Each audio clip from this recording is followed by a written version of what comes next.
Sir, nangihina ako. Bakit? Bakit? Ano na yan? Ano kasi, Adeline, bilisan mo! Bilisan mo na! Uy. Tara, dadali kita sa hospital. Ay, Dukos, bakit ka nandito? Halika na, sige na. Ano ba? Huwag na kayo na! Ay, layo ka! Baling, baby ha. Maya! Mga pala si John Lucas, mga kapuso. Ako po dito sa aming Wish Ko Lang episode ay gagampanan ko ang character ni Christian.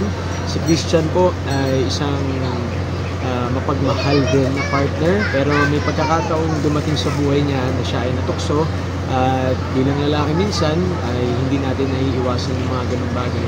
Pero na-realize naman ni Christian na hindi talaga kailanman magiging tama ang magkaroon ng ibang partner, lalo na kung meron ka talagang asawa, kung meron kang anak din.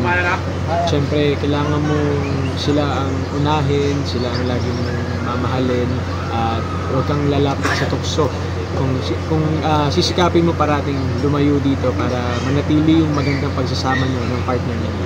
Ayun guys, hello po ulit sa inyo. Panoorin nyo po ang aming Wish Ko Lang episode. Ngayong Sabado na po yan, 4 p.m.